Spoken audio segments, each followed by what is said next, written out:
Olá pessoal, bem-vindos à nossa segunda aula de matemática. Semana passada o vídeo que eu gravei, deixei para vocês um pouco sobre os conceitos, a representação, classificação e algumas operações sobre conjuntos, com conjuntos. E hoje a gente vai dar continuidade a esse assunto, ainda com o conjunto. Deixa eu só puxar minha imagem para o lado, para a gente começar o nosso tema desta segunda aula. Vou diminuir, que é para vocês poderem ver melhor. Lembrando que eu espero que vocês tenham baixado essas apostilas de matemática, todas elas. São três apostilas, unidade 1, 2 e 3. Baixem, tem outros vídeos de outro professor também lá no aluno online de vocês para complementar o estudo. Mas leiam a apostila e vão treinar em cima dos exercícios e dos exemplos que tem na apostila. Porque matemática é isso, se a gente não treinar, se a gente não ler, se a gente não tiver bastante atenção, a gente se perde no assunto, né? Vamos lá? Então, mais uma vez, muito bem-vindos ao nossa segunda aula da disciplina matemática. Vamos lá. Bom, hoje nós vamos falar sobre conjuntos numéricos, representações e operações. Vocês vão perceber que tem bastante anotaçãozinhas minhas aqui na apostila. Eu gostaria que vocês prestassem atenção também nessas anotações que eu faço, que basicamente é o conceito e algumas observações que eu trago, tá bom? Sobre, por exemplo, o primeiro assunto são os números naturais. Eu fiz uma observação aqui que o conjunto naturais, ele é representado pela letra N, mas ele é composto de todos os números inteiros não negativos, inclusive o zero, tá? Deixa eu até colocar essa observação aqui. Inclusive o zero. E quando o conjunto vier sem o zero? Quando o conjunto vem sem o zero, ele tem um asterístico, que representa o conjunto dos números naturais sem o zero. E aí, nesse caso, ele vai começar do número 1. O próximo conjunto que a gente vai falar é o conjunto dos números inteiros. O que são os números inteiros? São todos os números inteiros positivos e negativos e também o zero. Mas também esse conjunto ele pode vir sem o zero. E aí, nesse caso, ele também vai ter um asterístico, e esse asterístico, quando você vê, você vai saber que significa que não tem o zero. Observe aqui, ó, não tem o zero. E, no entanto, ele sem o asterístico, ele possui o zero. Então, se todos os números naturais são de 0 ao infinito, então N pertence a Z, ou seja, o conjunto dos números naturais, ele pertence ao conjunto dos números inteiros, porque ele está aqui dentro representado também. Ok? Então, nós já vimos dois conjuntos, o conjunto dos números naturais, N, e o conjunto Z, dos números inteiros, sabendo que N pertence a Z. Correto? Vamos falar um pouco mais sobre o conjunto dos números inteiros. Dentro dos números inteiros, a gente vai encontrar a seguinte informação. É possível identificar um módulo de um número inteiro. De que forma? Bom, entendendo que módulo é a distância entre 0 e um número x em unidades, e ele é dado em barras, nunca sendo negativo, a gente pode observar da seguinte maneira. Se o módulo de 5 é igual a 5, isso significa que de 0 a 5 tem 5 unidades. Então, é a distância entre 0 e qualquer número é um módulo. Então, o módulo de 5 vai ser sempre 5. Assim como o módulo de menos 5 vai ser sempre 5. Mas por que sempre vai ser o mesmo número? Porque o módulo é a distância entre um número qualquer e 0. Eu tenho 0 no meio. tanto para a esquerda quanto para a direita, quanto com os números positivos quanto com os negativos, a distância vai ser medida pela quantidade de números que se encontra até aquele módulo. Então, o módulo, eu botei módulo, o módulo de 3 vai ser 3. O módulo, por que eu botei com O, né? Módulo. Desculpe, gente, eu não tinha observado, eu botei módulo. O módulo de 8 vai ser 8. O módulo de menos 10 vai ser 10, positivo. Por quê? Porque nunca o módulo é negativo. E para uma maneira simples de identificar, de resolver um módulo, é apenas eliminar as barras. Mas quando o número for negativo, também elimina-se o sinal. Ele vai ser sempre positivo. Observe que quando vocês verem em algum lugar um número entre duas barras, você já sabe que a resposta é um módulo. Conjunto dos números racionais. Eu trouxe aqui do ladinho a seguinte informação. A gente já viu o conjunto dos números naturais, que é representado por N, o conjunto dos números inteiros, que é representado por Z, e agora a gente vai ver o conjunto dos números naturais, que é representado por Q. O conjunto Q, né, é o conjunto de todos os números que podem ser escritos na forma de fração. Eles são racionais. E aí tem uma representação dele aqui, ó. Q igual a A sobre B, tal que A, aqui do lado tem a leitura, tal que A pertence ao conjunto dos números inteiros e B pertence ao conjunto dos números inteiros não nulos. Por que não nulos? Porque no conceito do conjunto dos números racionais, nós vamos observar que ele é formado pelo conjunto de todos os números que podem ser escritos na forma de fração com denominador não nulo. B é o denominador. Ele é não nulo, ele precisa ser não nulo para poder fazer parte do conjunto dos números racionais. Então, A pertence ao conjunto dos números inteiros. Quem são os números inteiros? Z, né? Que é do zero ao do zero. Tanto os positivos quanto os negativos, todos são números inteiros. Então, se A pertence ao conjunto dos números inteiros, ele é qualquer número, positivo ou negativo. E B pertence ao conjunto dos números inteiros não nulos, ou seja, é entre os nulos, né? Ele não é nulo, B, para que ele possa pertencer ao conjunto dos números inteiros, do conjunto dos números racionais. Então, vamos lá. Esse exemplo, 5 sobre 2 é um número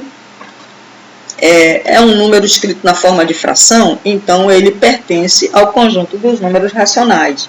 1 sobre 3 é um número escrito na forma de fração. Menos 5 sobre 3 é um número escrito na forma de fração? Sim, está óbvio que esses aqui são números escritos na forma de fração. Então, todos eles são participantes, pertencem ao conjunto dos números racionais, que é todo número que pode ser escrito na forma de fração. E, no entanto, a gente tem 0,5, menos 1, 2 e 0,3. Eles não me parecem estar na forma de fração. Pois é, mas eles podem ser escritos na forma de fração? Podem sim, porque todo número inteiro pode ser escrito em forma de fração. 0,5 é um número inteiro? Ele faz parte do conjunto dos números inteiros para o lado positivo. Menos 1 é um número inteiro? Ele faz parte do conjunto Z para o lado negativo. É um número inteiro também. E 0,3 idem. E todos eles podem ser escritos na forma de fração. Por quê? Porque todo número inteiro pode ser escrito na forma de fração, já que todos eles são divisíveis pelo número 1. Qualquer um desses números aqui podem ser divisíveis por 1. Então, x sobre 1, onde x pertence ao conjunto dos números racionais.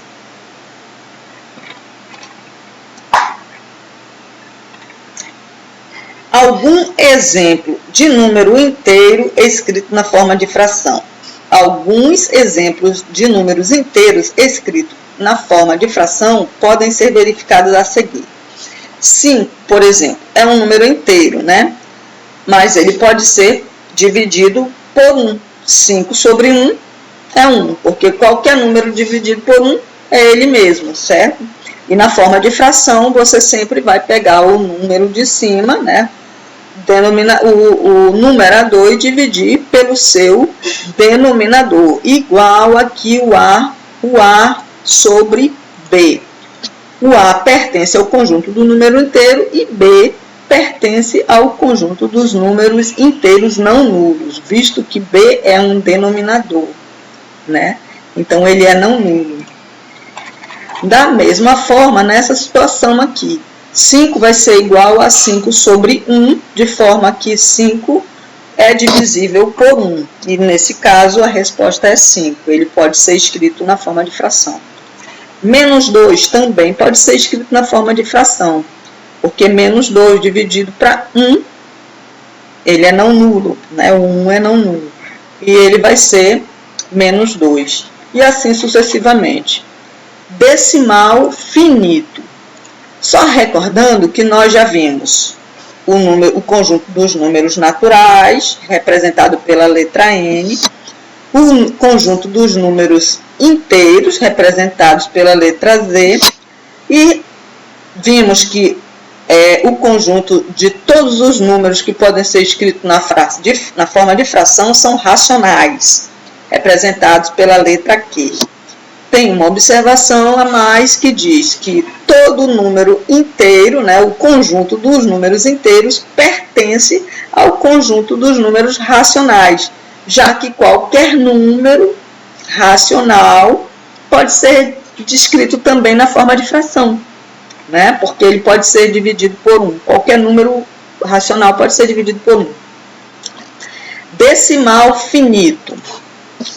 Todo número decimal finito, ou seja, que possui um número exato de algarismos, após a vírgula, decimal finito, possui um número de algarismo igual após a vírgula, pertence ao conjunto dos números racionais, ou seja, pode ser escrito na forma de fração, já que é possível que ele seja escrito na forma de fração. Veja bem, 0,5, ele é um número decimal. É um número decimal. É finito? É. Por quê? Porque ele pode ser, ao ser dividido por ele sendo escrito na forma de fração, ele vai ser escrito por 1 dividido para 2. 1 dividido para 2 igual a 0,5. Então, 1 dividido para 2 igual a 0,5. Não sei se vocês podem ver a minha calculadora. Eu coloquei aí para dividir para vocês. Então, qualquer número que possui qualquer número decimal finito, ou seja, é finito, que tem fim, que possui um número exato de algarismos após a vírgula, pertence ao conjunto dos números racionais. Esses são os finitos. Tem um número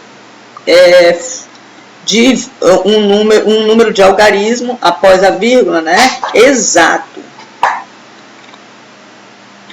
E o decimal infinito? O decimal infinito periódico, ele tem um número infinito de algarismos após a vírgula. Vocês perceberam a diferença? A gente está falando do número racional.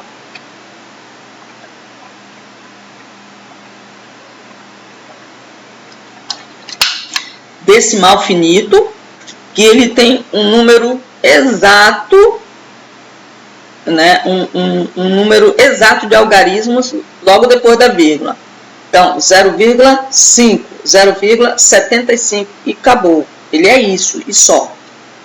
Ele pode ser dividido na forma de fração.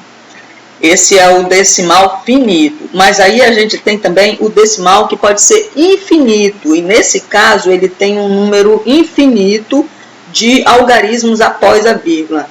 Por exemplo, 0,33333.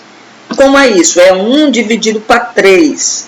1 dividido para 3, você pega a calculadora, 1 dividido para 3 vai ter uma infinidade de número 3 logo após a vírgula. Esse é um número decimal infinito periódico. E aí você vai observar o seguinte, que esse número, ele pode ser representado pela essa infinidade de números, sequências depois da vírgula, ou ele pode ser representado por uma dízima, né, 0,2 números apenas e um traço em cima.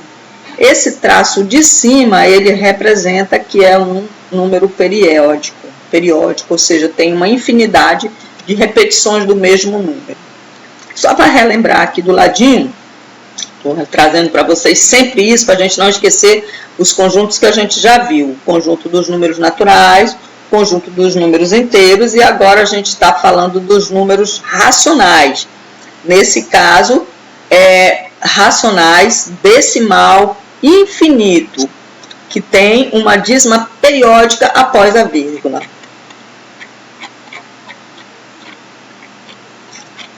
E aí tem mais um exemplo de como encontrar uma dízima periódica, né? E aí a gente passa para o conjunto dos números irracionais. Depois vocês leiam mais um pouco aqui sobre esses irracionais, racionais periódicos. E aí vamos dando continuidade ao próximo conjunto que nós vamos ver hoje. É o conjunto dos números irracionais. Até aqui a gente viu o conjunto dos números naturais, dos números inteiros e dos números racionais. Agora nós vamos falar dos irracionais. Quem são eles? O conjunto dos números racionais são todos os números que não podem ser representados na forma de fração. Irracionais não podem ser escritos na forma de fração. Eu coloquei aqui do ladinho essa observação.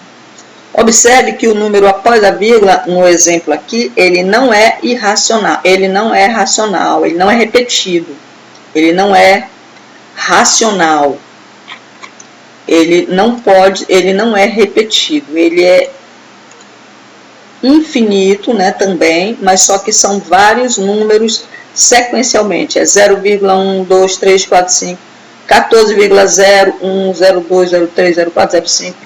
Então, se esse número não se repete, ele é um irracional, que ele não pode ser escrito na forma de fração, e ele numa dízima, né, quando ele dividido o numerador pelo denominador, a gente vai encontrar uma infinidade, né, uma infinidade de números, não somente uma dízima. Tipo aqui, vamos botar 5 dividido para 3. Não. 3 dividido para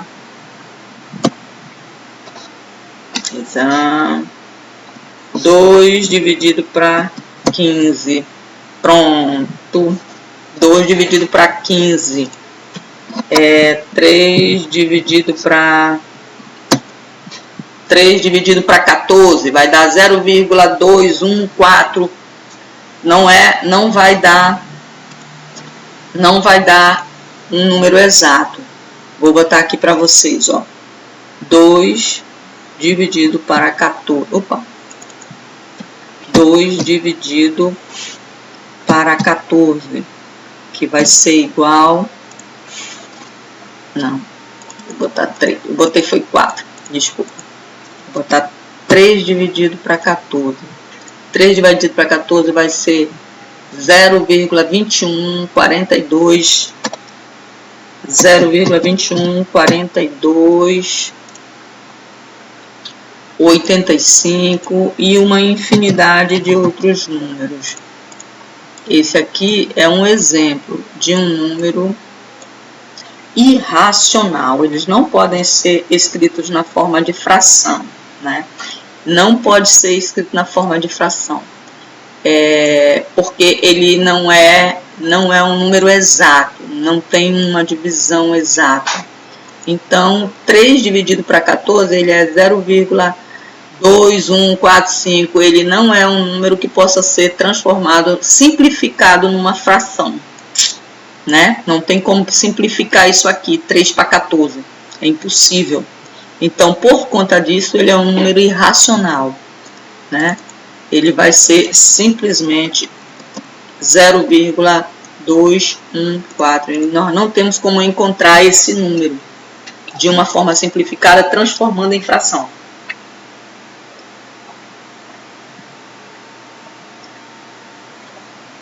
Observe que o número após a vírgula não é repetitivo, então ele é irracional. Por que ele é irracional? Ele não pode ser transformado numa fração. A gente pode chegar nele através de uma fração, mas como é que a gente vai transformar ele numa fração se ele não é uma sequência, ele não é único, né? Então, o pi é 3,14, ele é uma fração. Então, de que forma eles vão ser representados? Eles aparecem na forma de raiz. Nunca vão aparecer na forma de fração, eles sempre vão aparecer na forma de algarismos ou de raiz, resultados de raiz. Conjunto dos números racionais. Bom, a gente já viu aqui o conjunto dos números naturais, o conjunto dos números inteiros, o conjunto dos números racionais. Agora nós vimos o conjunto dos números irracionais. Desculpa, vou anotar aqui direitinho. Irracionais, que não podem ser transformados em fração. Não podem ser transformados em fração. Não tem como identificar eles como fração. Agora, nós vamos ver o conjunto dos números reais. Deixa eu salvar. O conjunto dos números reais é a união dos números racionais e dos irracionais. Simples assim. E aí, a gente vai ver eles aqui, ó, numa reta. Uma exemplificação geométrica dos conjuntos dos números racionais. Deixa eu pegar essa informação e botar ali embaixo. Para a gente ter a mão depois. Só para relembrar.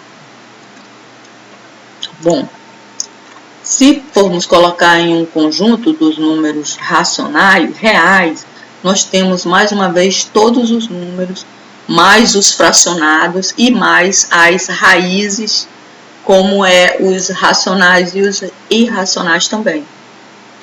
Os números reais, então, podemos dizer que eles são todos os números, correto? Positivos, negativos, transformados em fração, não transformados em fração, com zero e sem zero. Todos são números reais. E agora nós vamos falar de arredondamento. A aplicação da regra de arredondamento dos números se mostra particularmente útil quando estes possuem infinitos algarismos. Para isso, basta aplicar a seguinte regra. Quais são os números que sempre vão aparecer nessa fórmula de números sem uma sequência após a vírgula? São os números irracionais, não é isso? Então, esses números irracionais, a gente pode arredondar eles. Arredondamento do número irracional. A aplicação da regra de arredondamento dos números se mostra particularmente útil quando estes possuem infinitos algarismos, no caso dos números irracionais. Para isso, basta aplicar a seguinte regra. Verifique se o algarismo que se encontra imediatamente à direita do algarismo da ordem que se deseja arredondar é maior ou igual a 5. Se for, incremente-o em 1. Caso contrário, mantenha-o. A seguir, algum exemplo. Então, arredondando 12,6378, a gente vai perceber que para duas casas decimais, obtemos 12,64. Por quê? Porque o 7 é maior do que 5. Se esse número, depois do que nós queremos arredondar, for maior ou igual a 5, a gente pode arredondar o anterior, ele para um ponto a mais e eliminar duas casas. É o caso aqui. 12,6378, a gente vai eliminar e deixar ele somente em duas casas após a vírgula. Então, se o 7 é igual ou maior que 5, né, a terceiro número, então a gente vai arredondar para 12,64. Por que a gente não arredondou o 12 para 12,6? Porque este número 3, ele é menor do que 5, correto? Se ele é menor do que 5, considerando, se você quiser manter ele em apenas uma casa decimal, após a vírgula, então a gente vai ter que deixar em 12,6 somente. A gente não pode arredondar isso aqui para 7. A gente pode zerar. No caso aqui, deixar no zero aqui, mas não podemos jogar ele para maior. Vamos ver mais abaixo. O número que vem imediatamente após 3 é o 7, que é maior do que 5. E o número 3 deve ser incrementado em 1, então vai ficar 64. Beleza. Assim, substitua o número 3 e teremos o número 12,638 arredondado em duas casas decimais, ficando 12,64. Se o número fosse 12,632, então, este número, imediatamente após o 3, sendo 2, é menor do que 5. Assim, o 3 deve ser mantido. Ou eu mantenho, ou eu tiro. É melhor, no caso aqui, mantê-lo. Ele não pode ser... Você vê que ele eliminou as casas que estão logo após o 3 e manteve apenas o 3. Foi como eu fiz aqui. Se eu quisesse deixar arredondar, nesse caso 2,6, ficaria dessa forma. Porque o 3 é menor do que 5. Então, ou mantém ou elimina ele. Vai ficar arredondado, vai ficar 12,6. Se fosse para menos, né? Mas, como a gente quer transformar ele em duas casas decimais depois da vírgula, então mantivemos ele considerando que o 7 é maior do que 5, então vai ficar 64. Conforme o exemplo. Ok? E aí, sobre intervalo. Intervalo são subconjuntos, intervalos são subconjuntos do conjunto dos números reais. Quais são os números reais? Os números reais são aqueles que pega número natural, número inteiro, número natural, número inteiro, número fracional, fracionais, né, racionais, números irracionais. Estão lembrados da reta? Essa reta aqui, olha. Os números racionais, ele tem todos os números. Os números reais, ele tem todos os números. Sejam eles naturais, inteiros, racionais, irracionais, transformados em frações, ou em decimais, ou em raízes. Aí vamos voltar aqui para... Vou copiar isso para ali, para a gente ter sempre à mão. O ideal era a gente poder pegar essa reta, mas eu não consegui tirar ela como print e colar ali na frente. Senão eu ia manter ela aqui. Então, intervalos são subconjuntos do conjunto dos números reais. eles podem ser expressos diretamente na reta dos números reais, pelo menos, ou pelos delimitadores, que são dois colchetes, né? Um de um lado, outro do outro. Dados dois números reais, A e B, com A, esse número significa maior ou menor? A é menor ou é maior do que B? Como o ladinho menor está para A, então A é menor do que B. O lado maior está para B, significa que A é maior. A é menor do que B. B é maior do que A. Tem-se a seguinte notação. Na reta, representando esses dados, numa reta a gente vai ter A menor do que B, representando delimitadores, os colchetes, né, abertos para fora.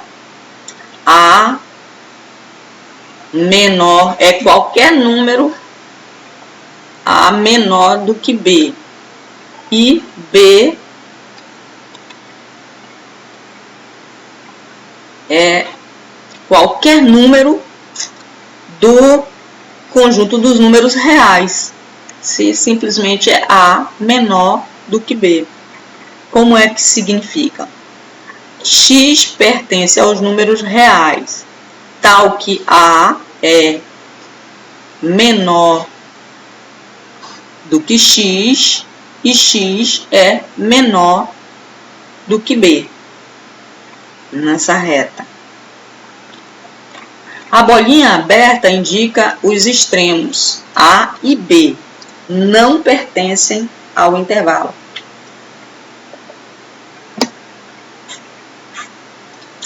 Se ele quisesse dizer que A pertence a esse intervalo, ele diria que A é menor igual. Aí, se tivesse a palavra igual, aí seria o A pertencente a esse intervalo. Mas ele está querendo dizer que é um número menor do que A é menor do que X e B e X é menor do que B.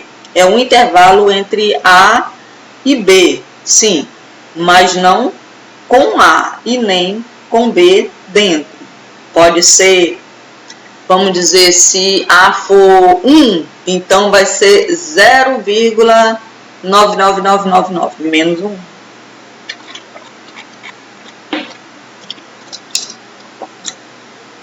Outro exemplo. 3 e 5, tal que X pertence ao número real, a reta dos reais, tal que 3 seja um número, X seja menor, 3 seja menor do que X, ou X seja maior do que 3, e X seja menor do que 5.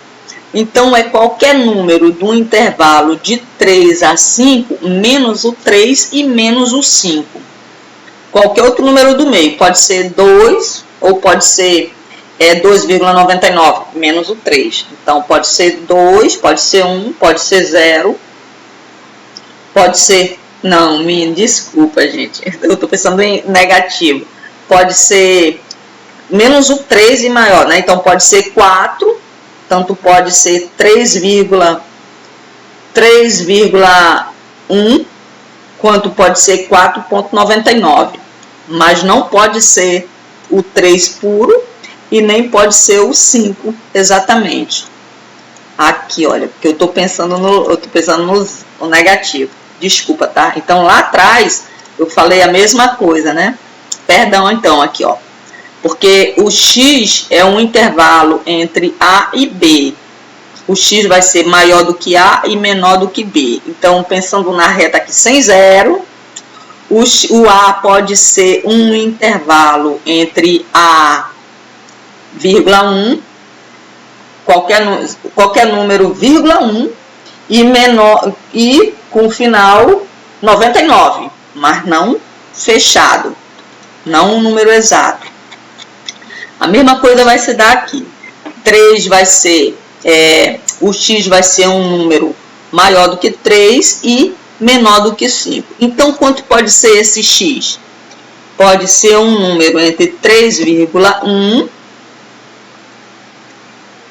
até, vamos botar assim um tracinho, 4,99.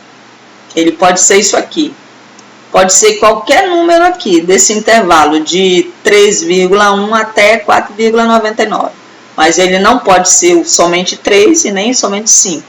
Por isso está aberto. Entenderam agora? Me desculpem lá atrás. O intervalo ilustrado anteriormente representa todos os números maiores que 3, ó, 3,1 é maior do que 3, e menor do que 5, 4,99. Ou seja, todos os números entre 3 e 5, menos o 3 e menos o 5. Por que menos o 3 e menos o 5? Porque senão ele teria dito igual.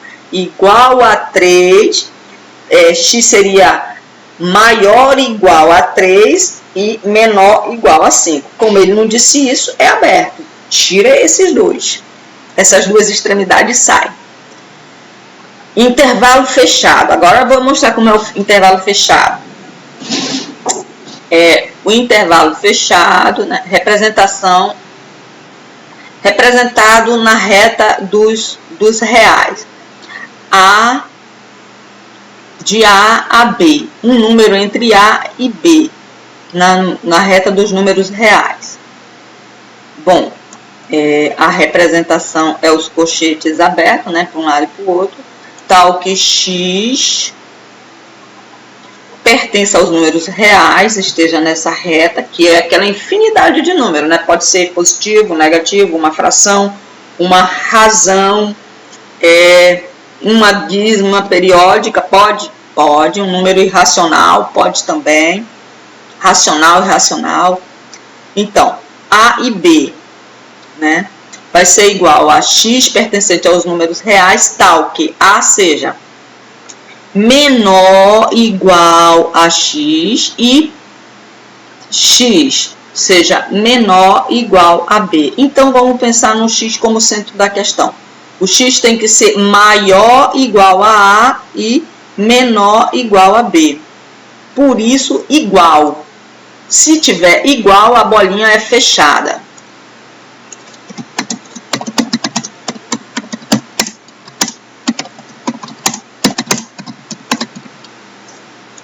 Se não tiver igual, a bolinha é aquela bolinha aberta.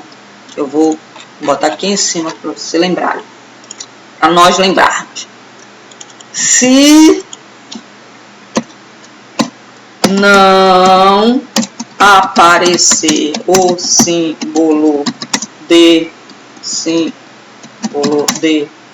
igualdade junto,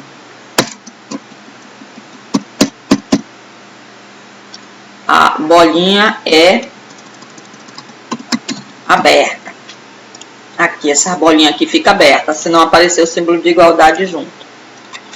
Se aparecer a bolinha, o símbolo de igualdade, se aparecer o símbolo de igual, a bolinha é fechada.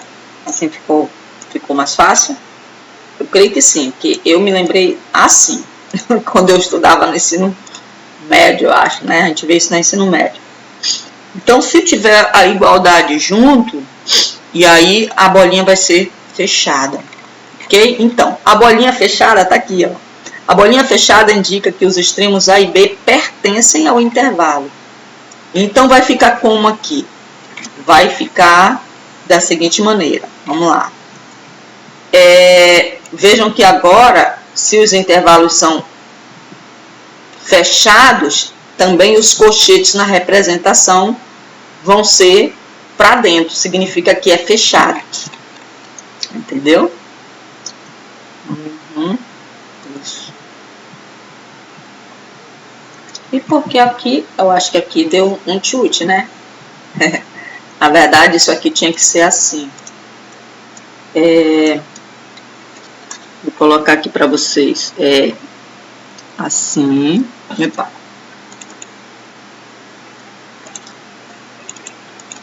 Tinha que ser...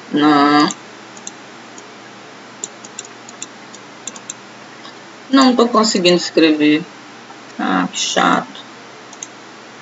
Acho que precisa ser maior.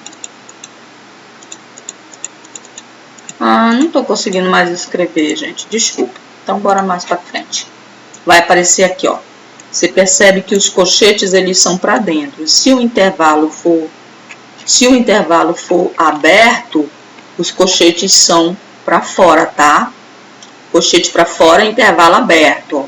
Intervalo aberto não pega esses dois e não aparece igualdade.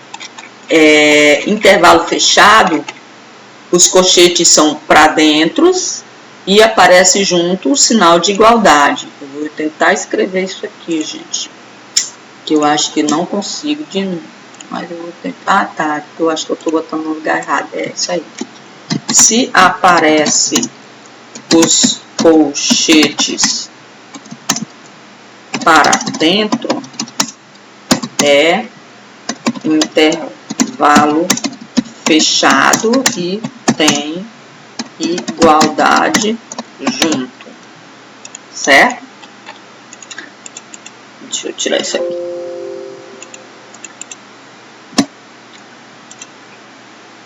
Acho que esse aqui teve um equívoco aqui no desenho. É assim, ó, A, vírgula, B, e aí assim. Esse aqui que é o correto, tá? Porque os intervalos fechado aparece assim, fechado, tá?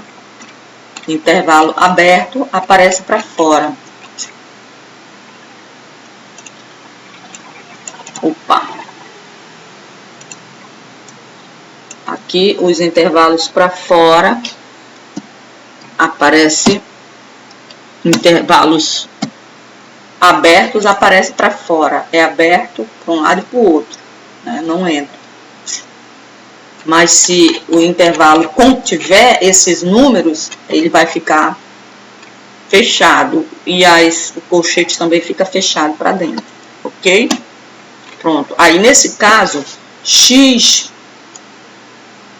é maior igual a 3 e x é menor igual a 5. Então, como é que vai ser esse aqui? Ele vai ser assim. Ele vai ser 3, eu vou botar ponto e vírgula, 3,1 também, 3,2, 3, vamos botar lá, 3, 2, 4 e 5, nesse caso. Pode ser qualquer um desses números aqui, entre 3, 4 e 5, né? X é isso. O intervalo ilustrado representa todos os números maiores ou iguais a 3 e menores ou iguais a 5. Ou seja, todos os números entre 3 e 5, inclusive 3 e 5. 3, 4 e 5. Ali atrás, naquele das bolinhas para fora, é qualquer número menos todos os números entre, ou seja, menos 4 e 5, menos o 3 e o 5. Que nem eu botei aqui, ó. Vai de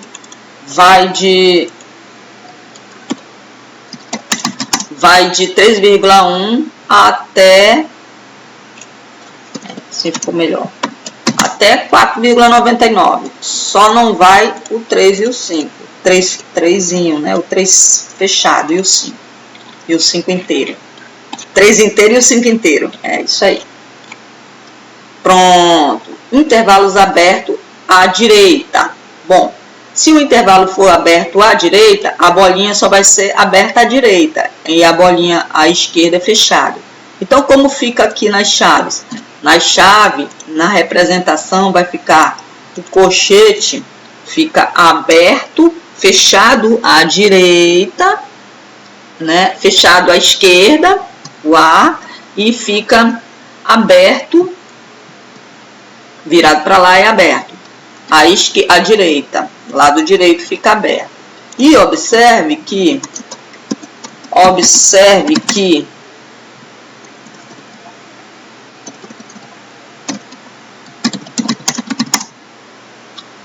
aparece sinal de igualdade no A.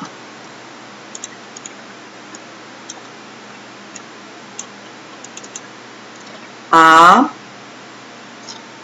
menor ou igual a x, né? O x vai ser um número menor igual a A, menor igual, então a igualdade está no A. O A entra, mas o B no final não. Como é que vai ficar isso em números? Vamos lá. A mesma representação, ó. Fechado para dentro, no 3, né, do lado esquerdo, mas do lado direito está aberto. Ou seja, não inclui somente o 5. Só não inclui o 5. Então, como pode ser esse aqui? Como pode ser esse número? Pode ser 3, 4, até 4,99, menos o 5. Porque o 5 está em aberto. Menos o 5. Porque ele está em intervalo aberto. Não é incluído. Ok? Facinho, né? Bem bacana isso aqui. Pronto. E aí pode ser também o intervalo aberto à esquerda. Vai ser a mesma notação, ó.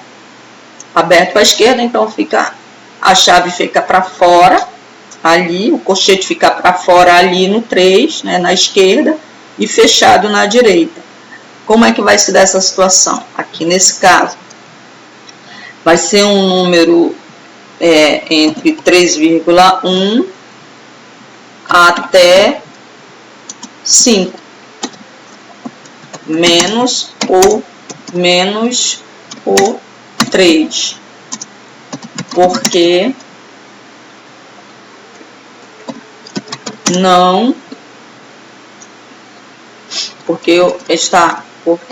está aberto em 3. Inclui o 5 porque está com igualdade em 5. Certinho? E é isso, meninos. Por hoje é só. Acredito que ficou bem esclarecido para vocês. Deu para a gente ver todos os conjuntos e o principal conjunto, o maior conjunto, que é o conjunto dos números reais, aonde dentro dele a gente vai ter os números racionais, os irracionais e, enfim, todos os números são participantes, né, pertencem ao conjunto dos números reais. E aí a gente começa a fazer essas operações com o conjunto, né, através de retas, e é muito bacana, muito gostoso isso aí. E é como eu falei, peguem a apostila, leiam com calma, com tranquilidade, relembrando essas regrinhas, e tem que ser assim, tem que usar o material, tá bom? E é isso, por enquanto é só, até a próxima aula.